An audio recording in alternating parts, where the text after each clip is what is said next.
Алтын 2 чекти токтом чыгарып берем мен. 100 000 акча бериңиз дейт. Анан 100 000 акча берем. 100 000 сом. Мындай токтомдордун, айрыкча мына ошо Сабай, Сарай, сатып беришкен. Мындай токтомдордо менде 300 турат. Бирок мага бир участокко 5 кишиге берген да. Сиз бул жерде сиздин сабатсыздыгыңыз.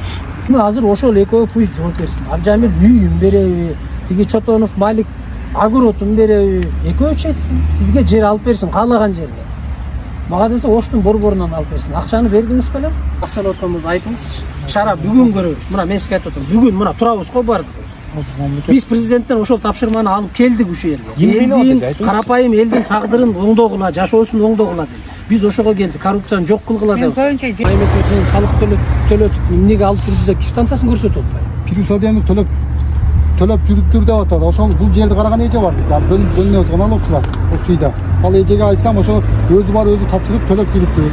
Былтыр бийинкида жок көрүнбөдү, бийин көрүндү деп да. Жана азыр мен азыр айткандан жеп келдим да. Багыда жүрөт эле. Бул эчкмен танымас бул киши. Биз сотрудниктер сураган эмес. Салыкчы өзү бар, өзү төлөп. Банкта. Өзүчө башталган. Быйыл эле? Быйыл. Менде 18ден бери төлөйм деп атпайбы? Анан мага 20 чыкпады да. Биз ал баягыда карайбызбы? Салыктан алабыз. План бухгалтерибиз карап турат да, өзү креслосунда бизге көрүнбөйт экен. Салык базасында. Архитектура сиз жагы сиз мурдатан барсыз да? Жанагы ким эле берки жанагы? Чотон деген. Абдымалик. Ал кетти, туурабы? Жумушта кетти. Жок, кеткени менен ошонун анда муну айтыш керек да, ошо Чотоновдун үйүнө барып, огородун үй салып алышты. Же Чотоновдун үйүн тартып алган дешти. Эми бул Чотонов деген мамлекет эмес да, бул акмакчылык да, бүт эмен жаман көрсөтөт да. Архитектурага эмнеге акча төлөткөн ал алып барып? Бир эмес, 2 жолу төлөткөн.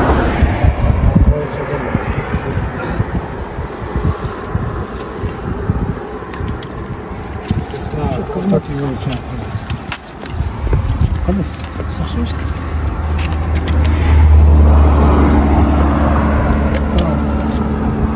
Сиз Үмүт Эжебов. Мындай өтөлүбү? Неменики сиздердики жанагы төлөп жүрөбүз деген эме квитанция. Айыл өкмөткө салык төлөп жүрдүк деген квитанцияны көрсөтсөңүздөр, канча эмеге качан баштап төлөп жүрдүк? Алгандан баштайбыз. Майкел өлчөп берген да. Майкел өлчөп берген. Өлчөп бергенден кийин узуну 100 метр, ени 12 метр деп коюп берген. Эми экчек. Берекеги мына кылган, мына көрүп келбейбиз. Каптандагы генплан чизип бер деп сурасам, эже трансформация келер менен чизип берем деп мени ошо 2002-жылдан бери алдап келди. 2008 трансформация келди, бер деп суранып барып мен да домдо турам, 5 балам бар. Анан жададым дедим домдорду. Неме кылса, булар неме деди. Жок, куруп бере албайбыз деди. Айла жагына эмне кылышымды билбей келе берем, налогун тоюп койсоң боло берет дешти. Айыл өкмөткө да кылатым. Анан айыл өкмөт башчысына барсам, биз архитектурага өткөзүп бергенбиз деди. Архитектуранын услугаларын төккөнбүзбү деди. Бир эмес 2 жолу төктүк. Биринчи 2002-жылы төккөнүмдө 1780 сом төккөн. Кийин төккөнүмдө болсо 7715 сом 20 тыйын төккөн. Салык канчадан төлөп жүрдүңүз айылда? Айыл өкмөткө салыкты жер салыгы деп, айыл өкмөттүн налоговыйлары жазып берген салык боюнча алып келип, кейси буган төлөп жүрдүм. Анан мына быйылкы жылда да төлөп. Мында квитанциялар көрсөтүңүз. 21 берсеңиз. 21 көрсөтүңүз. Айыл өкмөттө да бар. Эмес кетип.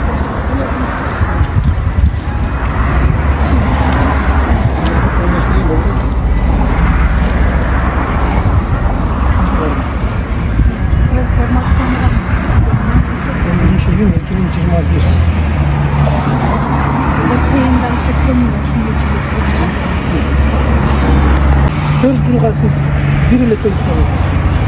Жок. Мен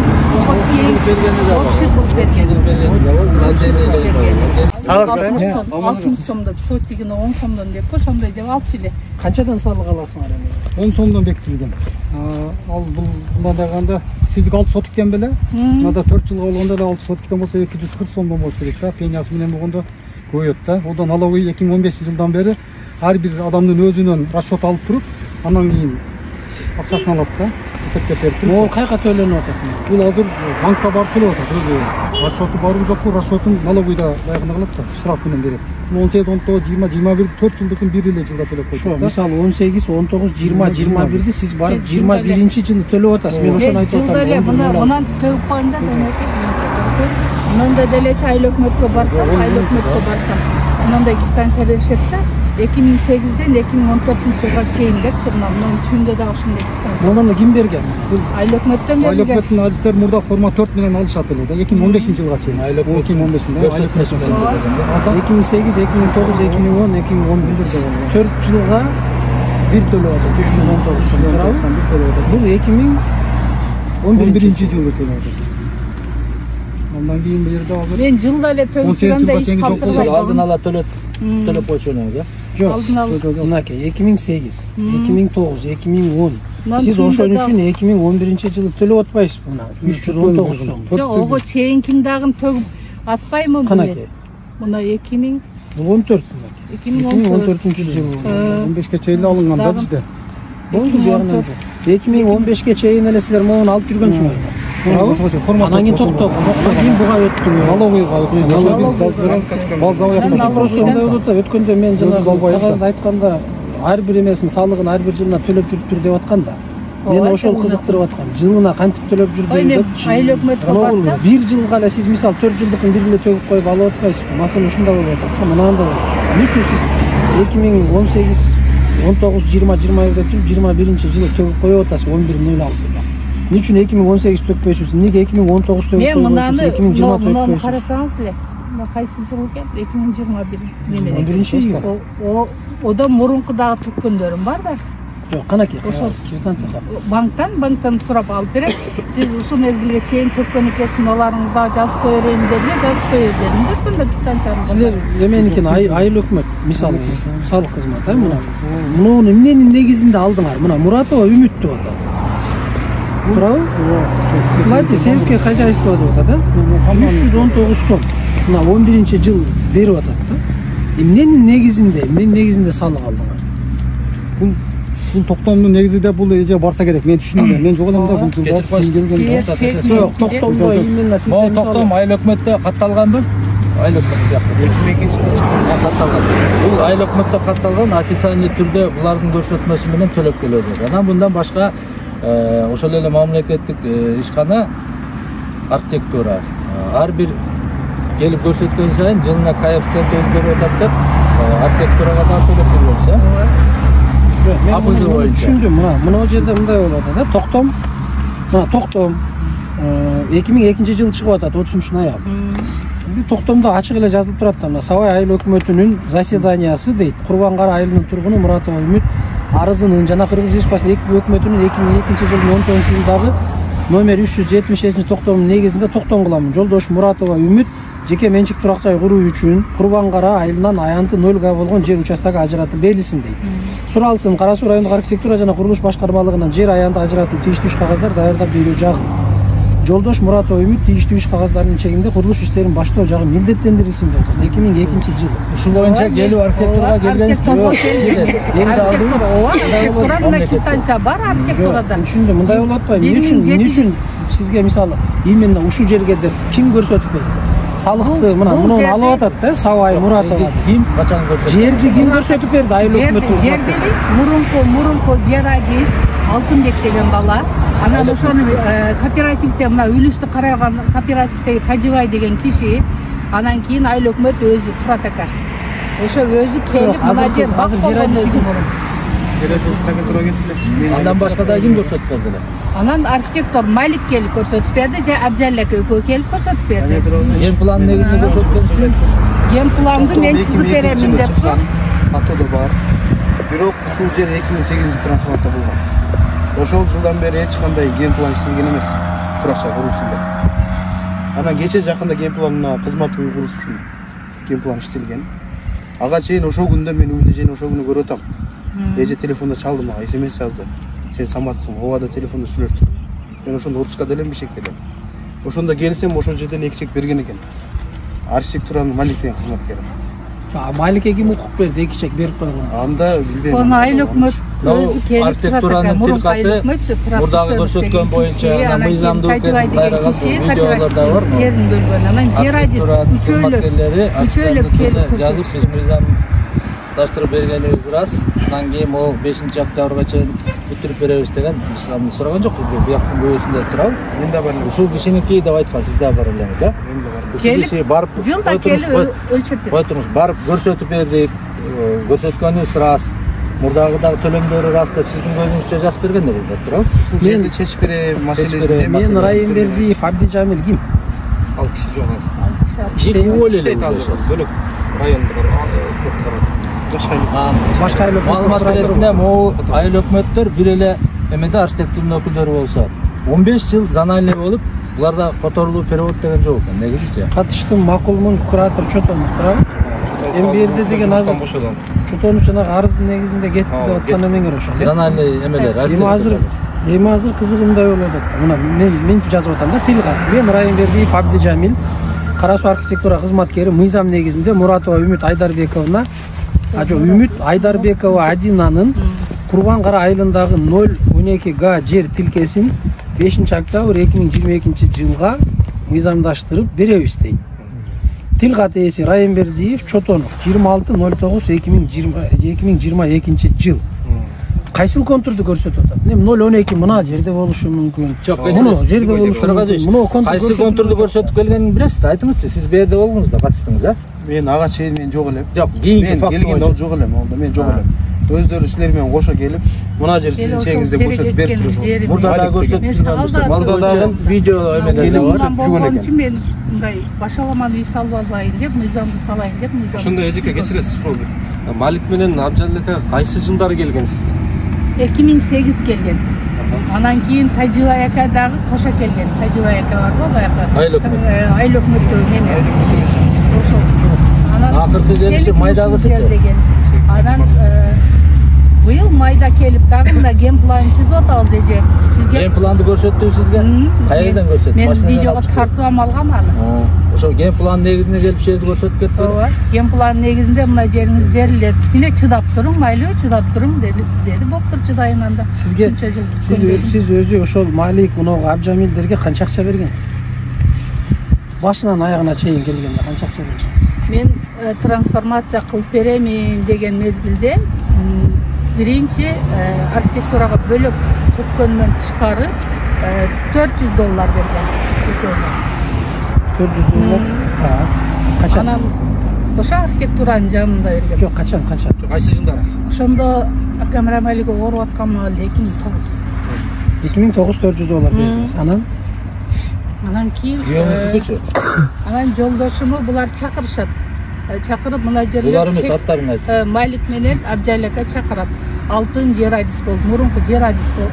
Бирге чакырат. Айыл өкмөттүн Сиздин уулдарыңыз бар экен. Ошо уулдарыңызга чек керек да. Ошон үчүн чек же тууган уктарыңызды айтсаңыз, мен ошол жерде жашаган тууган уктарыңызды айтсаңыз, бизге кичине акча керек болуп атты эле деп. Анан кийин Алтын Абжалека Малик үчөө жолдошум мени чыгарып ишет, бар аял кишисиң сен. Колуңан иштекке келбейт, сен сага айтып болбойт. Анан жолдошум чакырып, анан жолдошум менен биргеликте сүйлөшүп, Алтын 2 чекти токтом чыгарып беремин мен. 100 000 акча бериңиз дейт. Анан 100 000 акча берет. 100 000 сом. Сону немеге? Кайынсиңдим, Кундуз кайынсиңдимдин баласы да чек алыш керек болчу. Ага чекти токтом чыгара албай жүргөн да. Анан ошого айтсак, Кундуз кайынсиң да мага дагы алып бергиле анда деп, алар дагы алышкан. Ошонун баласына бирөөсүндү өзүбүздүн балабызга чыгартканбыз.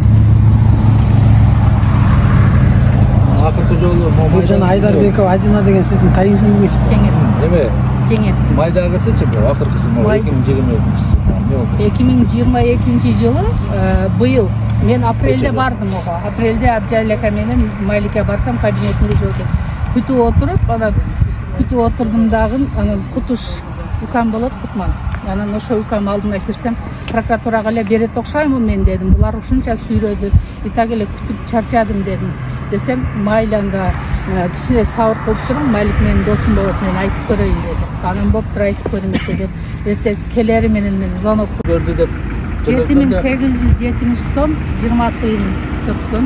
Қой тұрыңыз, архитектураға қашан Мамлекетке ооба. Ошону 2007 төктүм. 2008 жок 2000 квитанциясы бар да, мен да унутуп калдым да. Жоқ, ошо 7000 төгүлгөндүкү 7715 сомду 20 сом. ким төктүрдү сизди? Абжайлака төктүрдү. 7000 канча? Немеси проценти өзгөрүлүп калды биздин услугабыздын. Мынанча төгөсүн деди. Ошондо $100 болчу да. Барбы азыр Курс $100 болчу. Неме? Ошо төккөн $100 ошого туура болуп, анан $200 Абжайлаканын лично колуна бердим да мен. 183 сом за справку. Мына канча за отход земельный участка. архитектура. Так, сумма 126 сом деп жүрөт берди. Ал за справку. 2004-жылы. Ал за справку. Авай жер участогун долбоорун съемка кылууга 2250 сом 15 тыйын дейт. Айлык 7202. Жок, мынакей 2000. 2200. Билбейм, Абжайлака мен өзүм төгүп коем, акчаңды бере бер деди, мен берип кеттим. Сиз аны квитанция төктүм деп атпайсызбы? Сиз төккөн жоксуз да, тиги Абжамилге бердим дебейсизби колунан? Мен төгүп коем деди. Кадап койдум деди, анан мен карасам 7000. Кадап койду деген башка маселе. Сиз акчаны кассага төккөн эмессиз 7000. Абжамилдин колуна бергенсиз. Кассада Мен төгүп коем деди. Правы? төккөнмүн кассага, Аны жаңы айтып атпайсызбы, мен төккөн эмес. Аны эме архитектурадан чыгса керек. Архитектурадан чыгат, неме кыл, мен неме кылгам, $200 төккөнмүн да. Жок, канакей сизде кагаз бар да, квитанцияны сразу аласыз да. Бул кагаздарды кийин алган архитектурлар, силердин колунда болгон да. Жок, ал мисалы мындай да. Канча эменики ошол услугасы канча сом? Ошондо 6800 тегерегилди. 7127 сом, 6800 да. 7000 бир нерсе төккөнмүн да. 7100 бир нерсе сом Айыл өкмөт, бул жер кайсыл эмеде, баланс кайсы эмеде болгон бери? УПС болгон. УПС жеринде болгон. 2008-жылы Трансформация болгон. трансформация келген. Токтом турабы? Кана 2008 трансформация чыккан. Аны келин трансформация болгон. Бар бе? Ha, бияқта бар екен мынау. Бейді, сіздердікі бар. Правительствонікі жоқ. Ошолдон бери генплан иштелген эмес. Бүйүл иштелди. Генплан иштелген бизге кол коюп берди мен отурам. Сиз эмнеге ошондон бери айыл өкмөткө бир жолу кайрылган эмессиз? Ушуну апар, Абжамил минтип айыл өкмөткө атат, баргам. Малик минтип атат, мага ушуну бир Бул балага чечип берип койгулачы. Айыл өкмөткө барганымда абиякелер ошо архитектурага бергенбиз. Жер сеники, бизге келбей эми дегенде мен барбагам. Мен айыл өкмөткө көйлө баргам.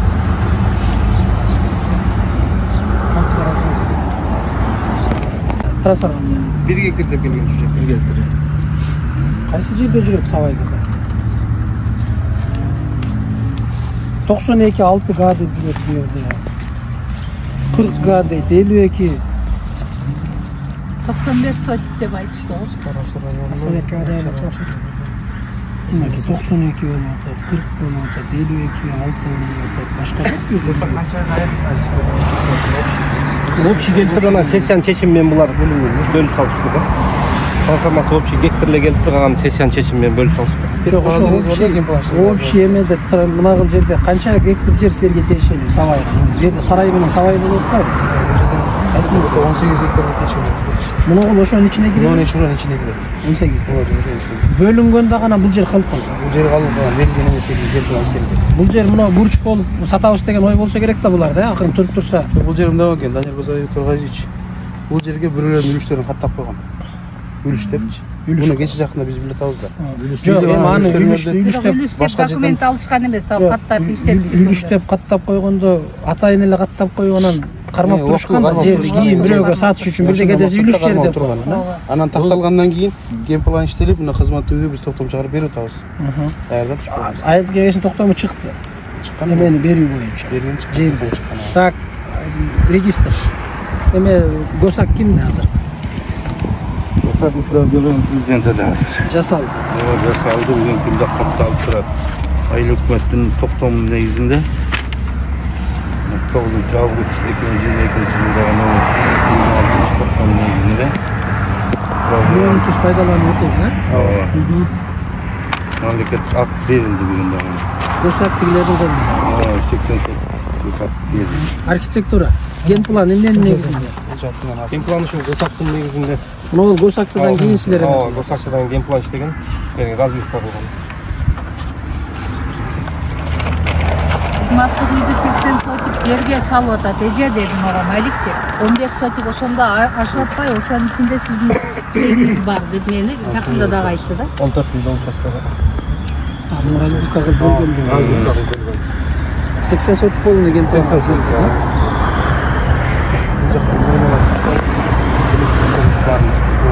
Азыр ген план боюнча кайсы жеринде эмне туруш керек? Түшүндүрүп береңизчи ген план. Кайсы жерде кандай? Азырында. Мына турган жерибизде 16 метр остан алганбыз жолду. Андан кийин 7,5 метр болуп, мына Эмен высокий отчуждение. 6 метр. Жерде бул жагы чекте, бул жагы благоустройство высокийден отчуждение. Нормалар. Жолдон бери канча? 16 мı? 16 метр. Сетирден 22,5 метр. Үйгө чейин. 22,5. Үйгө чейинби же алдагы? 2 метр, 20 метр. Каякта? Фундаментке чейин 2 метр калтырып кетебиз. Ошо 2 метр калгандан кийинкиси 20 мı? 22. Жол менен мунун ортосу. Так. Жер эмне болот? Благоустройство менен отчуждение. Высокий отчуждение. Отчуждениясы и благоустройство. İçinden bayağı.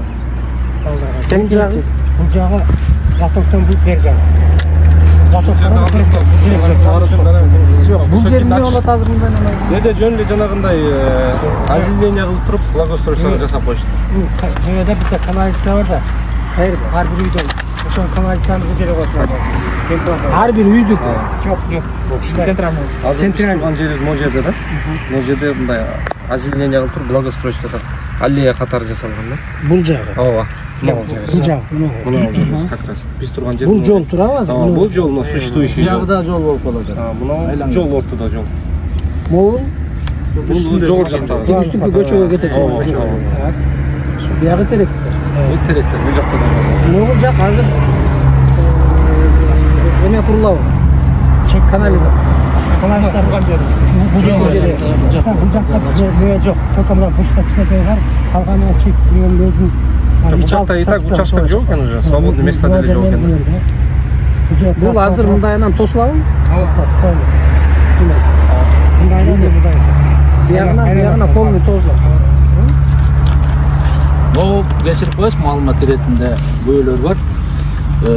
Сиз президенттин Ош областында өкүлүнүн биринчи орун басары катары маалымат иретинде айтса, бул жерге обл администрацияда турат архитектуранын өкүлдөрү, анан бул жигит бизге резиденция курулсун деген приказ болгон дейт. Анан мен билбедим, Кыргызстанда бир эле президент бар. Бул жерге эме кылбай, менде видеосу бар. Резиденция сыяктуу болуп, мону баардыгын айланган жол болот. Анан жакшы сөз айттыңыз. Мына жерде дагы бир отчуждение кетип атат. Тетиги үй эмне болот? Отчуждение болбой, ал Кыргызстанга карабай, же мояктагы үйлөр отчуждениеге карабайбы? Негедир бияка келгенде бияка жылып атасыңар, туура, бирок мыйзам бардык жерге туура келиш керек. Бирок мойнуңузга аласыздар. Вот смотрите, да? Вот по факту. А жерде эменин астында үй салынып турат. Высоковольтный. Бирок мына госрегистрден өкүлдөрү бар. Красный книга бериптир ошолорго. Азыр алып чыксаңыз, ошол азыр алып чыгат. Мен айтып атам, туугандар, мен мыйзамдуу өкүл катары айтайын.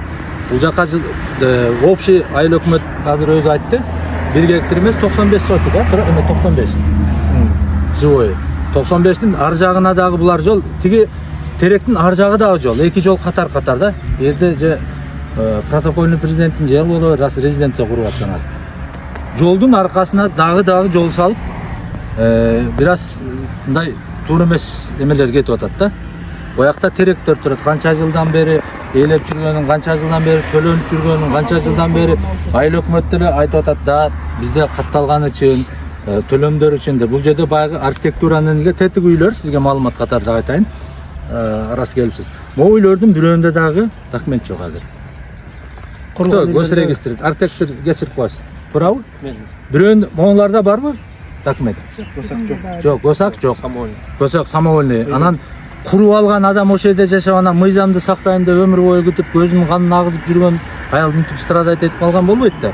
Бул жерге кечирип коесуз. Мен акылым боюнча резиденция салынды деп мына тиги каяка кетти. Могу жигит айтып берди. Видеосу да бар. Мен сиздин келишиңизди күтүп аттым эле. Биз сөз айткан эмеспиз, Анан кечирип коесуз. Моундай жерде азыр по факту карасаңыз, ар бир үйдүн ортосунда эки машина кирип чыга турган жай бар. Мен архитектурдун акылым болбосо деле, анан тияка эмнеге жол кылып атасыңар десем, ошо жакта да бир эшик болуп калды дейт. Эки эшик үчүн, могу жердеги эки эшик үчүн адамдардын эки прокурор жашайбы, сот жашайбы билбейм. Эки эшик үчүн ошол жактагы үйдү башка туру келет. Могу жерде лоток, могу лоток, буякта дагы үй турат, буякта да жол турат. Тиги жолдон кийин дагы жол бар. Тиги алдагы теректин ар жагында жол. Теректин жанындагы 5 үй нары көздөй чыгабы? Ар жагы. Жолго чыгарганбызда. Жолго эмес, лотокко чейин. Сен лотоктун бул жагына да бергенде сесин сотучу. Жок, жол ошол жакка чыгат. Ошол жакка. Машина кире турган жол ошол жак менен келет. Айлар. Үйдүн асты ошол тараптан. Ар жакта. Үйдүн алды ошол тарап болду. Жол ал жакка чыгат. Жок, тиги тупиковый жакка кантип берет анда? Жол асты ошакта. Жок, тетакка чейин 80 метрлик тупиковый жол бар аердечи. Эми жолго дагы жол салышып, резиденция салып атат. Жок, жүрсөңөр азыр. Теректин алдындагы жол эшик. Аны төгүлгөн шагалдар меники теректей койгом. Ошо качан Талаш болгон маселе могу. Могу жол, мына жер Бул үйлөрдүкү бияка чыгат. Нар жага көрөт болот. Бул жол бияка чыгып кетеби? Бул жака чыгат. Жапардай бар. Үстүндө да жол болот, кечирип коелар. Жол алдан айланып келет. Эми ал тиги жол көчөнүн жолу да. Мурда Азыр жол болгон эмес. Жол болгон эмес. жаңы коюп атат. Жаңы тиги үйлөргө кантип кирет тиги? Ал жакта эскиле шипан болгон. Мындай көчө өткөн. Ар жагы бош калат. Могу жагы. Тешип көчө өткөн эмес, Ооба. Мындайдан жол салышкан мындай. Бул азыр 80 сотик участок президент жанагы служебный үйлөр боюнча берилген тапшырмасынын негизинде мамлекеттик акт берилген 80 сотик. Ошол 80 сотиктин ичинде булар генеральный планды разработка кылган да. Булар андан сыртка да чыга албайт, ичинде да кире албайт. Ошонун коробкасынын ичинде гана ойнойт. Генеральный планда ошого ушундай иштелген. Бу жерде эмне үчүн жолдор мындай каралган деп атасыз? Бул жолдун өзүнүн нормалары бар. Чтобы пожарный круговой кирип чыгыш керек. Азыр Сиз мына жерде ар жерде бөлүп атасыз. жер бар. Данияр аке бул жерде 95 сотик. Дагы мун жанындагы жаап анан резиденция кылып. Бул жер резиденция болуп аткан жок. Биринчиден, Жигит. бул эми жигит жаштык кылып адашкан болушу мүмкүн. Мамлекет кызматкер, может сөзүнөн адашкан. Резиденция деген эми муну ар кандай койсо болот эми. Кызматтык үйлөр. Ошол эле. Бул жерде сөзүнөн кармаштын кереги жок деп ойлойм. Билип алгыла. Бир эле Садыр Нуркожоевич президент бар. Туура. Башканы тааныбайм. Ал маселе боюнча биз Аны сүйлөгөндө ойлоп сүйлөгүлө. Бул мен сизге дагы бир жолу түшүндүрүп атам, служебный үйлөр. Жок, служебный үй болсо, сизге могу жол эмне максатта керек? Тиякта дагы жол турат. Мен тетиги жерде эки үйдүн коту азыр эмеңер ген планыңар өзгөрүп кетти. Менде өткөндө тартып кеткем. Каршы көрсөтүңүз өзгөргөн. Башка вариант жок. Или экөөнүн жанагы үйсөнүш деген айыл өкмөт үчөөнү кошо сотко берип туруп, кайсы убакта келсе, кайсы ген планды көргөзсө, кайсы кагаз менен айтса, алар ошо кагазына жооп берет. Эмненин негизинде айткан. Мына айыл өкмөт канча болду келгени? 1 жылдан ашты. 1 жылдан ашты. Бир жолу кирип айыл өкмөттөн сурап койбойбуз, айланайын Мен балам. көп бардым. Мына муну токтомун мен түшүнтүп архитектурага өткөзүп бергенмин. Сен бизге келбе деп токтом берди эле. Мага барган эмессиз. Мен сизди мына ызучудан Үйсөнүш тааныбайм. деген мына мындай Көргөн эмесмин же. Мен мурунку айыл өкмөткө Дайрагага немелерге баргам. Мурунку айыл өкмөтүң сизди алдап атсам эмне кыласыз? Сизге раз ошончо бүтпөй аткандан кийин келбейсизби буга? Ушундай мына токтом турат. Мен ушул жерге көрсөттү эле, мен жерим барбы жокпу десеңиз анан бул айтат да көтөрүп чыгып. Эжеке сиздин жериңиз жок ал жерде. Болбосо архитектуранын начальнигине кириңиз. Сиз жаңы келиптирсиз, башка болуптур. Мурдагылар ушинтип мени алдап келдилер, мындай экен. Шуну бир көрүп берип коюңузчу десе анан бул киши дагы айтат да. Болбосо аким бар, мына зам акимдер турат. Мен 1 жылдан бери жүрөм мисалы. Мен начальниге кирейин анда десем, кирбей тур уже чечилип калды, Булар сизди сүт эмизип келген да, алдап келген. Да, жакшы сөз айтты, бирок анда да Кыргызстан болгон. Азыр Кыргызстан аты өзгөрүлөт, анда да айыл өкмөт болгон. Эми мурдагы бийлик, кийинки бийликте бөлүштүн эмеси туура эмес болуп калат. Азыр деле кандай адамдар иштеп атат, Садыр Нуркожоевичти канчалык зыян келтирип аткандарды аны убакыт көрсөтөт. Анда деле кечирип коюңуз, мен кечирим сурайм, бизге таазим этип. Анда деле айыл өкмөт Кыргызстандын айыл өкмөтү болгон. Анда деле азыр деле действующий архитекторлор бар. Азыр деле действующий архитекторлорду келип көрсөтүп ген план менен бул жерде негизги маселе азыркы куруп аткан архитекторлор мага Малик дагы айтты. Мага айтып койгон жок. Архитектура менен айыл өкмөттүн ортосундагы күрөшүү болуп атат. Архитектура айтты да, айыл өкмөт эле болсо, ултуруңузчу эжеке. Сиз барганда менин көзүмчө айтты. Бул кишини четке чыгарып, мен бетиңизге да айттым, айыл өкмөт эле берсе, биз ала бериңиз деди. Видеосу бар менде. А буяга айтат, мен уже бул эме кылып койгондо мен кече эле 1 жыл эле болду, мен ал учурда бергенде жок да болчумун деп. Gelip bu жерде geçirip koyuyoruz. Negizgi maksat, negizgi mani. Bu жерге gelip tetigi менен geçe günü siz daha bar elеңиз, geçirip koyuyoruz. Atыңыз kim? Tartçı tege, rezidentsen, ha? Bu yakta tartып koymuş. Men özüm bilem ne kim tartıştı. Raymerdiyev, Abdi Jamil деген жана чыкырык мына. Жаздырып. Ne gerek var? El менен жолуккан эмес. Кызматкердин кереги жок. Элдин Азыр бул азыр geçirip koyuyoruz. Маалымат иретинде кызматчыны кызматтан жумуштан алды. Архитектура калды да ошо боюнча. Мына тартып албайсың азыр. Азыр мына архитектордун ишин турат. Ал эми тактайбыз, концептилер. Болчукта тургандар бар, муктаждар бар. Эми карлык. Мурдагы эски список менен берип атасың. Жок, Эмненин негизинде бересиң? эми карайбыз. Полностью болуп өзүңө карап, комиссиянын бүт бардыгын чачырат. Эски комиссия калбасын. Eski список менен берилмей жок. Мурдагы акчасын берип коюп күтүп аткандар толуп турат. Азыр мына акчаны берип койгонсуң, азыр участок келди, трансформация болду, беребиз деген. Бирөөсүнө да бербейсиң. Айылга салгыла, айылга комиссия түзөсүңөр, айылга саласыңар, айылдын эли муктажын чечип берсин. Билебиз, Эшматтын 4 келини бар, бир үйдө жашайт, Ташматтын 7 баласы бар. Демеси жесир, эч жерде жаш иштебейт, башка кылбайт. Ушундай мүмкүнчүлүгү бар деп ошого бересиң керек. Бүт комиссия менен. Эски список менен карап бере коймой жок. Үй жокторго бергиле. Үй жок, бирөөнүн үйүндө жашап аткандарга, башка муктаждарга каралсын эмес. Анан бул жердики боюнча бул эми кызыл китеп президенттин иш башкармалыгына өткөн, туурабы? Ээси ошол, үйлөр салынып атат. Бул жерге эч кандай, эгер эмеге макул эмеспиз десеңер, сотко бергиле. Сотко бергиле, сот менен чечишкиле, сот өзүнүн чечимин чыгарып берсин. А так бул жер мыйзамдуу кеткен, эч кандай бир мына кагаздардын бүт бардыгын көрүп атабыз. Мыйзамсыз эч ким берген эмес. Мен ушул мезгилге чейин мына айыл башчы Мамашака, туурабы? Меники экенин билесиз, элдин бардыгы ушул айылдагылар бардыгы билет. Анан кийин келип алдап койгондо бул жерде сизди алдатпайбы? Жок, мен мына керектерди жанагы Малик шагалдар коюп койгон. Малик Чотонов деген, жанагы Абжамил деген, ушул сиздерди алдап жүргөн да. Алтыным эжекем, сиз эч айыл өкмөткө бирбей эле коюңуз. Бул бүтүп калды, эртең беребиз, бүрсү күнү беребиз. Анан 3-чү күнү келиңиз деп сизди алдап жүргөн. Эми азыр ошол экөө пусть жооп берсин. Абжамил үйүн береби, тиги Чотонов Малик агротун береби, экөө чечсин. Сизге жер алып берсин, каалаган жерге. Мага десе Оштун борборунан алып берсин. Акчаны бердиңиз белем? Бергенсиз. Акчаны алгандан кийин же акчасын алса акташ керек, алган акчасын. Же болбосо мыйзам алдында жооп бериш керек. Башка жол жок. Siz arxitektor dediniz mi geçiresiz? Arxitektor mıyzamsız жерге жанагы мыйзамсыз жерге мамлекетке акча алганга укугуңар барбы? Кандай? Бир эмес эки алып атасыз. Азыр могу станциядан өзүңүз окуйт. Азыр бүгүнкү күндө ошол мезгилдерде предварительный деп туруп төлөм алынып жүргөн. Мыйзамсызбы карабай элеби? Эми ошол мезгилде 2002-жылдары ал мезгилде биз студенттик ал нерсени биз билбейт. Жок, булар мындай кылып, акчаны алган күндө да мындай кылып атпайбы? Жок, акчаны мамлекетке алып атпайбы? Мамлекетке алып, мен түшүнүп атам. Бул кишини Малик алып барып төктүрүп атпайбы? Абжамил алып барып төктүрүп атпайбы, туурабы? Станция болуп атпайбы. Сиз өзүңүз эле болгон жоксуз да, сиз алып барып төктүрдү. Мен станцияны берип койдум. Жок, график өзгөрдү, услугабыз көбөйдү. Азыр мен бул жерде көрдүм 1548 сом деген акчаңызды гана көрдүм, башкасын көргөнүм жок. Аны мен өзүм да тактайм азыр.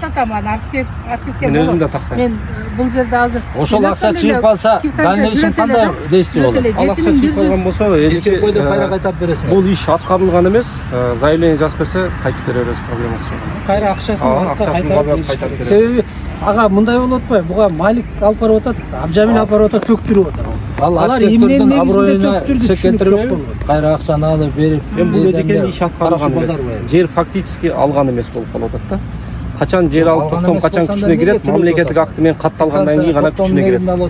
Бул жер качан эме аныкталды? Бул жердин бары кече 22 жылы. 22 жыл. Бул рай администрациянын башчысы тактап таап чыккан копияда жаткан жерде. Муну жана үлүшкө бөлүп туруп кармап турушкан Бул убакытта анан сатабыз деген да бирөөлөргө үлүш катары маалымат катары айтышкан. Бул жерде дагы 12 адам бар.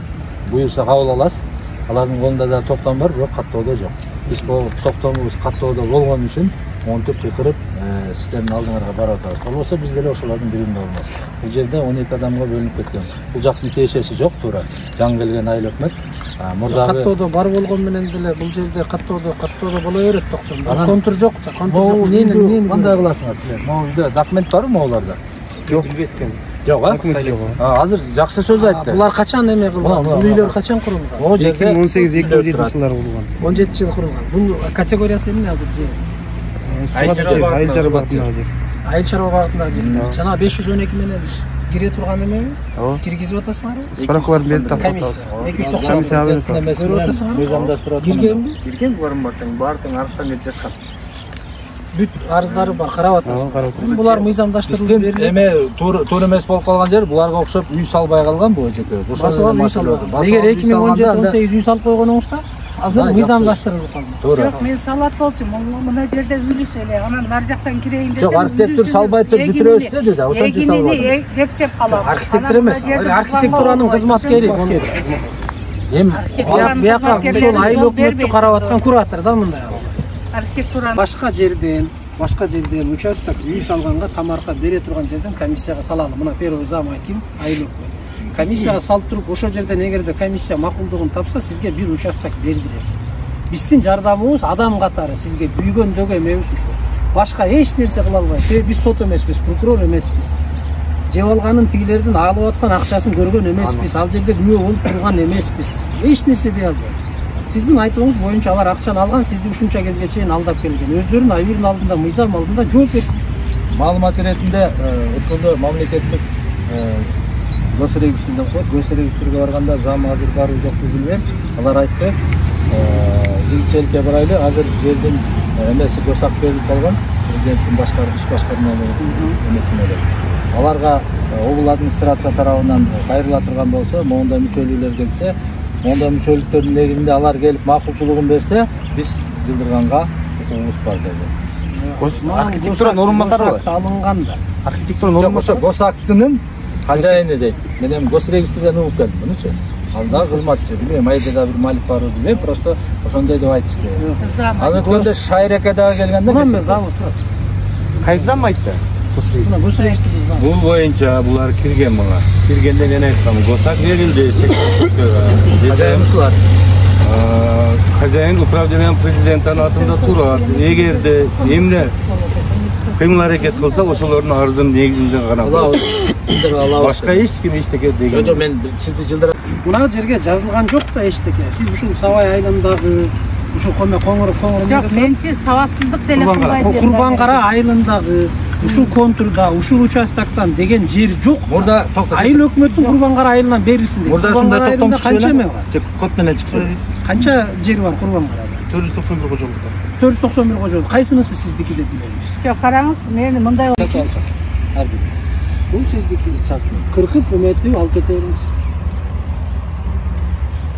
Берге сизди эч ким кыйнаган жок да, ушул жерге терегеңиз, жашылдандырыңыз. Могу жерде да бир маалымат катары айтайын дегеним. Азыр сиз экөөбүздү, биякты баардыгыбызды чогулткан бир архитектуранын проектисин өзгөртүш үчүн ошол маселе болот.